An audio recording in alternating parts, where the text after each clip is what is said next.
Est-ce que docteur Olivier Delahaye-Damien est là? Oui, je Qui ne est sais pas si vous direct pour une m'entendez. communication intéressante IA pour pathologie de la cheville. Bonjour à tous, je ne sais pas si vous m'entendez. On vous entend très très bien. Et le diapo passe bien à l'écran? Nous n'avons pas votre diaporama. Bonjour, rebonjour. Alors, bonjour. Partagez. Attendez. Tac, tac, tac, tac, tac. Partager. Alors, est-ce que vous avez... Vous pouvez lancer le C'est diaporama. parfait, on le voit. C'est Voilà. bon, parfait, super. Merci. Alors, attendez, excusez-moi. Alors, bonjour à tous, je suis Olivier Delahaye, interne de chirurgie orthopédique au CHU d'Amiens et je travaille avec le professeur Olivier Jardet au quotidien. Et on a réalisé ensemble un travail sur l'apport de l'intelligence artificielle dans la détection des fractures de la cheville aux urgences. Alors, pour commencer un petit peu d'histoire, l'intelligence artificielle, ça commence en 1950. Le premier à proposer un exemple d'intelligence artificielle, c'est Monsieur Alan Turing, qui propose un jeu dans lequel un humain discute à l'aveugle avec une machine et un autre être humain. Et il se pose la question, à partir de quand la machine sera capable de se faire passer pour un être humain. C'est un homme qui est à ce jour considéré comme le pionnier de l'intelligence artificielle. Ensuite, tout s'enchaîne dès 1956 pour la première fois. Lors d'une conférence, le mathématicien John McCarthy utilise pour la première fois le terme d'intelligence artificielle. Il en crée alors une discipline scientifique. Dans les années qui suivent, dès 1957, la première machine dotée d'une intelligence artificielle est créée. C'est le perceptron, c'est une machine qui est capable de détecter des lettres de l'alphabet. Son système est précurseur de ce qu'on appelle le machine learning, je vous en reparlerai juste après. Dans les années 60 jusque dans les années 1990, bon nombre de projets voient le jour. Ils ont pour but des missions simples. Ils sont capables de réaliser en autonomie des tâches assez simples. Ils sont parfois capables de se rapprocher de l'intelligence humaine, parfois même de l'égaler sans jamais la dépasser. La révolution survient en 97 lorsque à New York, le champion d'échecs Garry Kasparov est battu par une machine. C'est en 1997 que pour la première fois, une machine est capable de battre l'intelligence humaine. C'est à ce moment-là que tout s'enchaîne très vite. Dans les années qui suivent, le triomphe du deep learning, c'est une forme encore plus avancée de l'intelligence artificielle. Je vous en reparlerai juste après. Puis jusque dans les années 2022, où le choc survient avec la mise sur le marché gratuitement sur Internet de ChatGPT, qui vient encore tout accélérer. Dès l'année qui suit, en 2023, une tribune est signée par plus de 1000 experts à travers le monde, dont des grands noms de la tech américaine comme Elon Musk, qui demandent à une régulation de tout ça et qui craignent, je cite, des risques majeurs pour l'humanité à court et moyen terme. Alors, une petite explication rapidement sur les fondements de l'intelligence artificielle. L'intelligence artificielle, c'est une grosse entité qui regroupe plusieurs sous-unités. Premièrement, le machine learning, c'est la première forme d'intelligence artificielle qui a été créée. C'est littéralement un apprentissage automatique. En fait, c'est une combinaison de mathématiques à partir d'un jeu de données d'entrée et des probabilités. On est capable de sortir une hypothèse d'un résultat probable. C'est les préceptes de l'intelligence artificielle, c'est ce qui a vu en premier le jour. Aujourd'hui, on a largement dépassé ce système. Aujourd'hui, on utilise ce qu'on appelle le deep learning. C'est un moyen particulier de faire de l'intelligence artificielle qui est en final un petit peu calqué sur le cerveau humain, puisqu'on a, à partir, donc vous avez le petit schéma en bas à gauche de l'écran, à partir d'un jeu de données d'entrée multiplié, on entraîne le système à voir un nombre incalculable d'images. Ces images circulent entre des couches de neurones et chaque neurone est connecté au neurone adjacent. Et on renseigne au système telle image correspond, par exemple, en l'occurrence ici sur ces imageries, à un AVC ischémique, telle image correspond à un AVC hémorragique, etc., etc. Quand on répète le phénomène des millions de fois, à force de connexion entre les neurones, le système est capable de déterminer lui-même s'il s'agit de telle ou telle image. Alors, c'est assez compliqué, hein, je vais rester superficiel parce que ça nous dépasse, je pense, tous, mais globalement, c'est comme ça que tout cela fonctionne. L'intelligence artificielle, ces dernières années, elle envahit absolument tous les domaines de la médecine. On a de l'intelligence artificielle en chirurgie orthopédique dans la détection des fractures, c'est maintenant commun dans bon nombre d'hôpitaux. Également en imagerie, alors en radiologie, ça a complètement envahi tous les domaines, en imagerie de la femme, également en ophtalmologie avec le dépistage de rétinopathie diabétique, en anatomopathologie avec l'aide à l'interprétation des lames, également en dermatologie. Il y a même des applications maintenant qui existent où à l'aide d'un téléphone portable, on est capable de prendre en photo une lésion et l'intelligence artificielle peut vous répondre si elle est plutôt d'allure bénigne ou maligne. Un petit exemple pour vous montrer à quel point c'est un développement qui suit une courbe exponentielle. Quand vous tapez intelligence artificielle sur PubMed, vous avez 300 000 résultats. En 2015, ça représentait seulement 6800 publications par an. À titre de comparaison, vous tapez obésité sur PubMed, vous avez 500 000 résultats, quand en 2002, déjà, vous aviez quasiment 6 000 résultats par an. Aujourd'hui, en 2024, on est à plus de 54 000 publications par an. Ça a été multiplié sur une période de moins de 10 ans par 8, alors que pour un sujet aussi vaste que l'obésité, le nombre de publications sur une période de plus de 20 ans a à peine été multiplié par 5,5. C'est dans ce contexte qu'on a décidé de créer cette étude avec le professeur Olivier Jardet afin de déterminer les capacités diagnostiques de l'intelligence artificielle qui est en vigueur dans notre centre dans le diagnostic des fractures de la cheville. Il s'agit donc d'une étude diagnostique rétrospective monocentrique initiée au CHU d'Amiens entre le 1er juin 2023 et le 31 décembre 2023. Nous avons pour ce faire utilisé le logiciel DeepUnity doté de l'intelligence artificielle Glimmer Boneview mise sur le marché en 2022. L'intelligence artificielle est capable de détecter les fractures, les luxations ou encore les épanchements intra-articulaires. Les traumatismes de la cheville représentent un motif fréquent d'admission dans les services d'urgence. On estime que 70% de la population générale a déjà subi un traumatisme de la cheville. Elle représente 25% des traumatismes du sportif et ce sont des sources importantes d'arrêt de travail. Les services d'accueil des urgences sont souvent surchargés avec 165 passages par jour en 2022 dans notre centre, dans des conditions de travail souvent stressantes avec des praticiens parfois fatigués. On peut rajouter aussi parfois des internes en début de formation qui travaillent parfois seuls la nuit. Tout ça représente des sources importantes d'erreurs diagnostiques. L'objectif de notre étude était simple, c'était d'évaluer les performances diagnostiques de l'intelligence artificielle Glimmer Boneview dans la détection des fractures de la cheville. Et l'objectif secondaire, c'était tout simplement d'évaluer les performances diagnostiques de l'interne de chirurgie orthopédique et de les comparer à ceux de l'intelligence artificielle. Les critères d'inclusion étaient très simples. Il fallait être âgé de plus de 16 ans, avoir bénéficié d'une série de radiographies de la cheville entre le 1er juin 2023 et le 31 décembre 2023 et d'avoir une radio intitulée cheville par les Manip Radio. Les critères d'exclusion étaient également très simples, moins de 2 incidences radiologiques par série de radios, des radiographies de mauvaise qualité ou encore une absence d'activation de l'IA du fait d'un problème informatique, par exemple. Nous avons de ce fait réussi à inclure 948 séries de radios sur cette période. Les données ont été recueillies par un interne de chirurgie orthopédique en 5e semestre à l'époque, c'était moi-même, et par un chirurgien expert de la cheville et du pied qui était notre gold standard dans l'étude sans connaître les résultats de l'intelligence artificielle. 2 catégories d'interprétation possibles, fracture ou luxation diagnostiquée d'une part, et absence de lésion traumatique d'autre part. Les données de l'intelligence artificielle ont quant à elles été recueillies par un autre interne du service avec 3 catégories d'interprétation possibles, positive, doute ou négative. Voici comment se présente une radiographie de cheville. Alors à gauche de l'écran, une radiographie de cheville gauche où l'intelligence artificielle encadre une zone d'un rectangle entrée plein. Il s'agit ici d'une infirmation d'une fracture de malléole externe non déplacée. À droite de l'image, vous avez une radio de cheville gauche également où l'intelligence artificielle encadre la zone d'intérêt d'un carré ou rectangle fait de pointillés. Et vous voyez en dessous, elle nous inscrit qu'il existe un doute.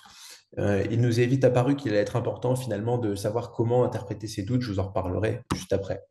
Notre population était homogène, on avait à peu près autant de chevilles gauche que de chevilles droite, avec un nombre d'incidences radiologiques quasiment tout le temps supérieur ou égal à 3, ce qui est très bien, avec un âge médian de 39 ans, des écarts types très importants. L'objectif de comparaison des performances de l'intelligence artificielle à celle du chirurgien. Pour ce faire, nous avons calculé la sensibilité de l'intelligence artificielle, la spécificité, la valeur prédictive positive, les valeurs prédictives négatives, ainsi que les rapports de vraisemblance positifs et négatifs. Voici le tableau de concordance. Alors, à gauche de l'image, vous avez les résultats de l'intelligence artificielle dans les colonnes et dans les lignes, les résultats du gold standard La partie gauche du tableau représente les cas où l'intelligence artificielle était sûre d'elle, où il n'y avait pas de doute, et à droite, tous les cas dans lesquels il y avait un doute. Alors, deux choses nous sautent aux yeux. Globalement, les doutes sont souvent présents lorsque le gold standard répond qu'il n'y a, selon lui, pas de fracture. Mais d'autre part, sur une série de 948 radios, nous avons quand même 8,7% des radios pour lesquelles l'intelligence émet un doute, ce qui est quand même important finalement. Donc, on s'est tout de suite demandé comment est-ce qu'il fallait traiter ces doutes, comment fallait-il les interpréter. S'agit-il probablement d'une fracture avec une probabilité élevée ou au contraire quasiment tout le temps d'une radio normale? Nous avons du coup, pour traiter ces doutes, réalisé trois analyses statistiques différentes. Dans une première analyse, tous les cas où les radios étaient interprétées comme douteuses par l'intelligence artificielle, nous avons considéré qu'il s'agissait d'une fracture et nous avons rangé avec les cas de fracture. Dans une deuxième analyse, nous avons considéré que tous les doutes étaient ici une absence de fracture et nous avons fait une troisième analyse où tous les doutes ont été exclus de l'analyse statistique. Voici les résultats que nous pouvons vous présenter. Donc, dans la première ligne de ce tableau, l'analyse dans laquelle les doutes diagnostiques sont considérés comme une absence de fracture. La deuxième ligne du tableau, l'analyse où les doutes diagnostiques sont considérés comme étant fracturés. La troisième ligne du tableau, l'exclusion des doutes diagnostiques. Et enfin, la quatrième ligne du tableau, les résultats de l'interne de chirurgie orthopédique. On peut voir que en termes de sensibilité, de spécificité, l'intelligence artificielle, lorsqu'on exclut les doutes diagnostiques, fait au moins aussi bien, voire mieux que l'interne de chirurgie orthopédique, alors que la valeur prédictive positive est un petit peu plus faible et la valeur prédictive négative est globalement égale. On rappelle que dans un test diagnostique, la sensibilité, c'est la capacité d'un test à donner comme malades tous les patients qui le sont vraiment. La spécificité, c'est la capacité du test à donner comme non malade, à répondre pas de fracture dans notre exemple, chez les patients qui n'en ont pas. La valeur prédictive positive, c'est la probabilité d'être malade, donc d'avoir une fracture lorsque l'intelligence artificielle vous dit fracture. Et la valeur prédictive négative, c'est la probabilité de ne pas avoir de fracture lorsque l'intelligence artificielle répond pas de fracture. Dans un test de dépistage aux urgences, il est donc important de trouver tous les patients qui ont une fracture, donc d'avoir la sensibilité la plus élevée. Et il est également important de dire à tous les patients, non, vous n'avez pas de fracture, qui n'en est vraiment pas, pour pas qu'ils repartent chez eux avec une fracture. Et c'est là que tout ça devient intéressant parce qu'on se rend compte que lorsqu'on considère tous les doutes diagnostiques comme étant une fracture, on a les meilleurs résultats du tableau, avec une sensibilité à 14,6%, ce qui est meilleur que l'interne de chirurgie orthopédique, et une valeur prédictive négative à 98,8%, ce qui est globalement quasiment égal avec l'interne de chirurgie orthopédique. Donc on peut dire que l'intelligence artificielle représente un outil finalement meilleur qu'un interne plutôt entraîné dans le dépistage des fractures de cheville aux urgences. Les résultats de notre intelligence artificielle semblent donc très prometteurs, avec des performances proches de celles d'un interne de chirurgie orthopédique, voire meilleures. L'intérêt semble donc certain dans un service d'urgence où les internes ou les médecins qui interprètent les urgences ne sont pas forcément spécialisés en imagerie musculo-squelettique. Mais finalement, que dit la littérature à propos de ces intelligences artificielles? Alors, il y a une multitude d'études sur le sujet. Garmadi, dans une étude sur 480 radiographies analysées, retrouve une augmentation de la sensibilité de 10,4% grâce à l'intelligence artificielle, sans diminution de la spécificité.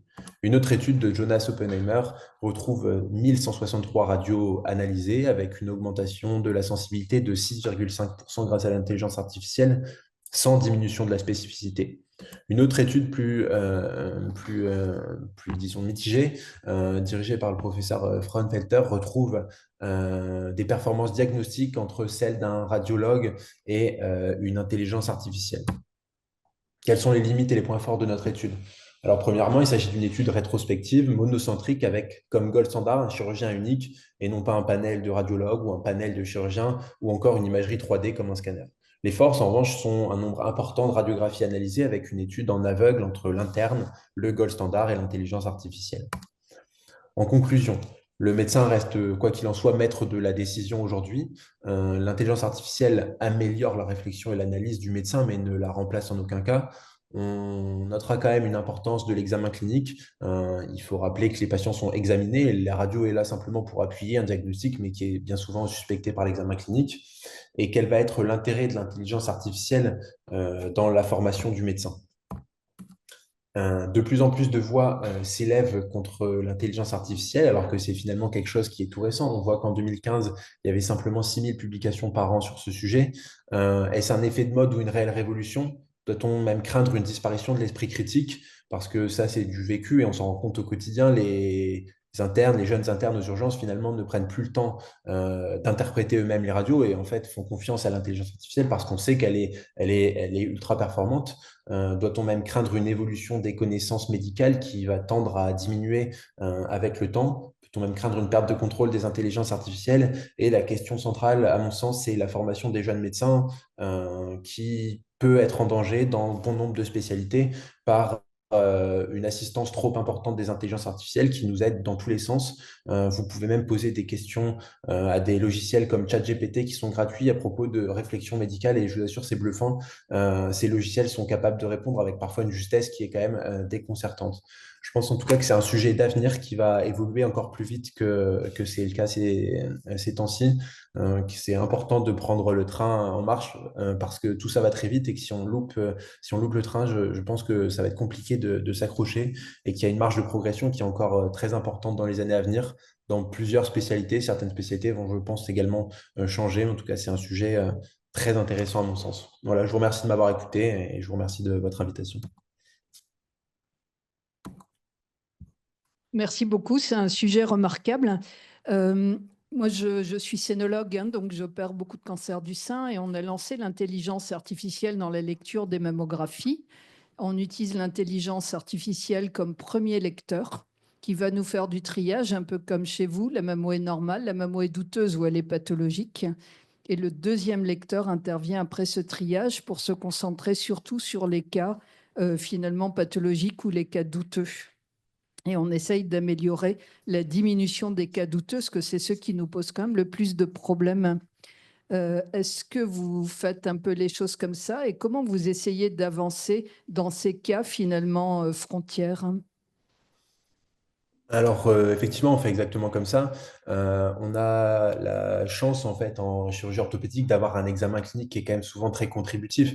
Et parfois, les cas douteux, comme la radio que je vous ai montré, où il y avait une image sur la malléole interne, en fait, on se rend tout de suite compte qu'il s'agit finalement simplement d'une calcification ancienne. Et si on y ajoute un examen clinique bien conduit avec une palpation, des mouvements rotatoires et recherche de douleur en concordance avec ce qu'on voit sur l'image, on a la chance souvent d'écarter assez facilement finalement un diagnostic ou au contraire de le confirmer. Et on a en plus, dans les cas vraiment douteux finalement, mais comme on le ferait déjà sans intelligence artificielle, l'accès au scanner qui est très très facile dans un CHU, mais même maintenant dans tous les hôpitaux. On peut confronter nos résultats ou nos doutes avec un scanner très facilement pour confirmer ou infirmer un diagnostic. Pour l'instant, si j'ai bien compris, l'avis de l'IA est validé par un praticien. Pensez-vous que dans peu de temps, l'IA seule évoquera un diagnostic, il n'y aura plus de radiologue validant le compte-rendu de l'IA? Alors, c'est toute la question. L'IA, comme je vous ai dit, ChatGPT, c'est créé en 2022. Notre intelligence artificielle développée en 2022, on voit qu'en moins de 3 ans, l'IA fait quasiment mieux qu'un interne spécialiste. Alors, je n'ai pas la prétention d'avoir le niveau d'un radiologue qui travaille depuis des années là-dessus, mais je pense que ça va très vite. Et effectivement, je pense qu'on peut se poser la question sur certaines spécialités radiologiques qui peuvent être amenées peut-être à disparaître. Ça va tellement vite, c'est difficile de le prédire, mais je pense qu'on peut craindre à long terme, effectivement, un développement tellement important que peut-être certaines spécialités pourraient disparaître.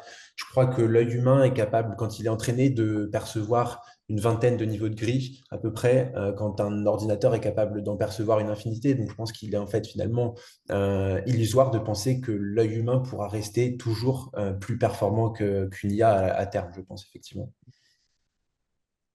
Donc finalement, quand il y a un doute, c'est l'humain qui le lève et pas la machine. Alors, est-ce que vous envisagez la possibilité justement d'introduire les données de l'examen clinique avec du deep learning dans la machine? Parce que finalement, la machine, si on lui donne ces données qui sont recueillies par l'humain, on peut imaginer qu'elle ne doutera plus.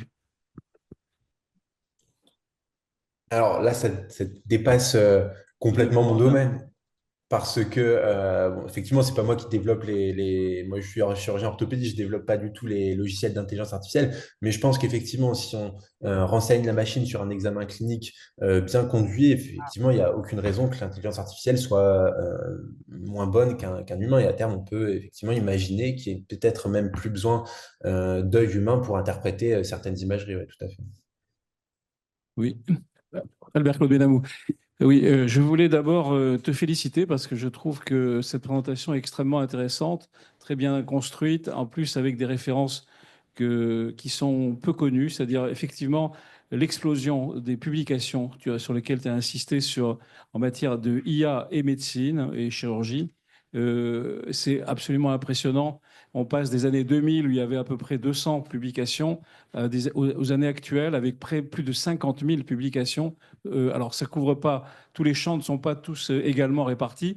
De mémoire, environ 4000 publications sur IA et chirurgie ont été référencées dans la littérature internationale. Évidemment, dans cette littérature internationale, on voit une dominante considérable, c'est celle des contributions des États-Unis dans ce secteur. Les Chinois arrivent loin derrière et les Européens sont très très loin derrière. Donc on a besoin, alors il y a un autre élément sur lequel tu as insisté, c'est intéressant, et tu as parlé de ChatGPT. Les collègues éminents en IA et médecine et chirurgie insistent beaucoup sur la possibilité ou non qu'offrent les systèmes d'IA, en particulier ChatGPT et d'autres, à mettre leur système algorithmique en open source, c'est-à-dire partagé par l'ensemble de la communauté médicale et scientifique. Or, la tendance actuelle, si on laisse les boîtes comme ChatGPT, c'est d'être totalement fermé, que les logiciels sont fermés et que on a un bon exemple français dans ce domaine, c'est la boîte qui s'appelle Mistral, qui crée de plus en plus des systèmes en open source. Et donc, les grands auteurs qui s'intéressent à ces sujets disent que c'est l'avenir pour la médecine, parce que le partage des connaissances, c'est fondamental, et la possibilité d'implémenter, d'une part, les registres de données sur lesquels les algorithmes vont travailler, eh bien, il faut que tout ceci soit le plus cohérent possible, le plus complet possible. Tu as parlé de l'IA en matière de diagnostic et d'aide au diagnostic, mais il y a aussi l'IA dans l'aide aux actes opératoires, dans la robotique, etc. Et comme à Amiens, vous êtes, je crois, parmi les premiers CHU à faire des prothèses de cheville aidées par des machines avec de l'IA, c'est très très important de voir comment aujourd'hui les actes opératoires eux-mêmes vont être éventuellement améliorés à la fois dans l'indication, dans le suivi, dans la performance des résultats. Donc bravo, c'était important de montrer que c'est l'école de notre passe-président Olivier Jardet qui s'est exprimé. Et donc on peut ici remercier d'une manière générale d'ailleurs le CHU d'Amiens pour son intérêt pour le développement, en particulier en chirurgie orthopédique, en neurochirurgie, avec des collègues qui sont tous membres de l'Académie de chirurgie, Lefranc, Goron, etc., qui contribuent considérablement à la réflexion sur l'apport de l'intelligence artificielle. Surtout, ne pas avoir peur de l'IA, parce que même si ça peut créer la crainte d'une disparition d'un certain nombre de fonctions, mais en l'occurrence, notre objectif, c'est de maîtriser l'IA, et l'Académie de chirurgie est totalement en faveur de la meilleure intégration de l'IA dans toutes nos pratiques, aussi bien diagnostiques que thérapeutiques. Et bravo. Je rajouterai une toute petite chose, c'est qu'il faut qu'on sache communiquer sur l'IA.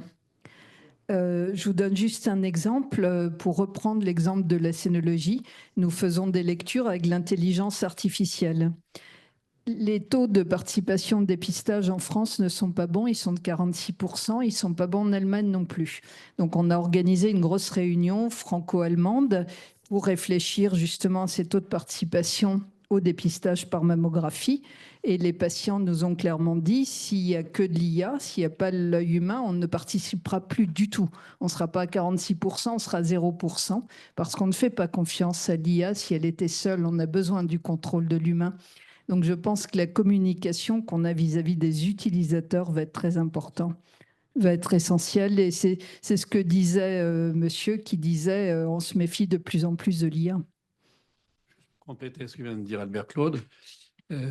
Concernant l'open source, Le frein principal, c'est la loi de la protection des données. Alors, il y a une différence entre protection des données et partage des processus algorithmiques qui permettent d'exploiter correctement les données. Les données peuvent être dans des silos protégés comme au sein du HDN actuellement, hein, où le système, la grande plateforme de calcul française, c'est le HDN, où toutes les données sont... Alors, il y a une recommandation pour les chirurgiens à travailler de plus en plus sur des comptes rendus opératoires normalisés, complets, en évitant des trous dans la raquette qui vont faire que l'analyse par l'IA les algorithmes va être insuffisante et incorrecte, pas assez précise, pas assez spécifique, pas assez sensible.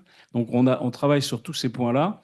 Et évidemment, le processus fondamental, c'est la capacité d'analyse par les systèmes mathématiques, informatiques, etc. Et c'est là où Mistral montre l'exemple. Je te montrerai des slides où ils ont produit à quel point ils sont ouverts pour l'interprétation des datas.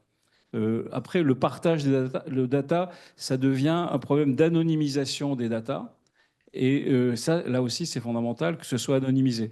Mais là encore, on voit que notre centre de calcul français, HDN, par rapport aux États-Unis, la puissance des data centers américains, c'est incroyable. Il y a plus presque 10 000 data centers extrêmement puissants. C'est la raison pour laquelle il y a tellement d'argent qui est mis dedans, alors que nous, on est des petits nains par rapport à ça.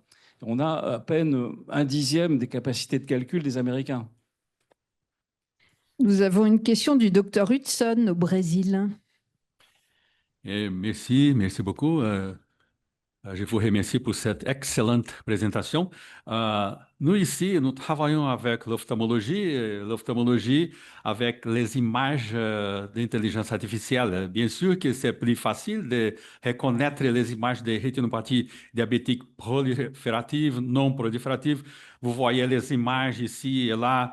Alors, nous n'avons pas encore un système de gestion des doutes. Vous aviez mentionné un système de gestion des doutes. C'est très, très intéressant pour mettre, sei lá, dans l'étude, comment ça marche dans le cas de radiologie, parce que vous avez les fractures qui peut-être ne sont pas très bien reconnues. Comment est-ce que vous séparez les cas de gestion de doute pour que vous pouvez faire une très bonne analyse sur ça? Alors, c'est ce que je disais tout à l'heure, c'est qu'on a la chance en orthopédie d'avoir un examen clinique très contributif et pas seulement une interprétation d'image, comme dans le cadre d'une rétinopathie diabétique. Donc, lorsqu'il y a un doute pour l'intelligence artificielle, et d'ailleurs, toutes les radios sont à chaque fois interprétées par l'urgentiste et par le radiologue ensuite, lorsqu'il y a un doute, l'examen clinique permet très souvent d'infirmer ou d'affirmer une fracture. Et dans ces cas-là, on arrive à répondre à la question assez facilement. Et on a sinon accès au scanner aussi très facilement pour, disons, améliorer les chances de diagnostiquer une fracture sur une simple radio. Je pense qu'en ophtalmologie, la problématique est plus compliquée puisque vous avez alors d'autres signes cliniques, mais effectivement, sur des images de fond d'œil, la simple interprétation de l'imagerie, en fait, vous fait poser un diagnostic et l'examen clinique est beaucoup moins contributif qu'en orthopédie où on a des examens cliniques qui servent parfois simplement à poser le diagnostic sans quasiment même faire de radio. Oui. Et quel est le pourcentage de doutes que vous avez pour la gestion des doutes? 5%, 10%? Alors, sur ma série, on a 8,5% de doutes. Donc c'est quand même conséquent. Et je pense que c'est de toute façon là-dessus que les intelligences artificielles doivent travailler en fait. C'est cette zone un peu centrale où c'est là que le cerveau humain pour l'instant sur un faisceau d'arguments est capable de dire oui ou non, alors que les intelligences artificielles ont quand même des réponses dichotomiques. Oui, non, peut-être, mais je pense que c'est dans cet axe de travail que les intelligences artificielles vont se développer. Encore une fois, on n'en parlait pas il y a 10 ans, même il y a 5 ans, et on n'en parlait quasiment pas, et ça va tellement vite. Je pense on peut très bien imaginer que dans 5 ans, c'est des questions qu'on ne se posera même plus. Merci. De rien. Merci beaucoup, Monsieur Hudson, hein, pour votre présence à chaque réunion du mercredi. C'est formidable. Et on apprécie beaucoup votre fond d'écran aussi. Voilà. Merci en tous les cas pour ce très beau sujet sur l'utilisation de l'IA vu par un jeune brillant. On a été séduit par le côté pédagogique de la présentation. Et on va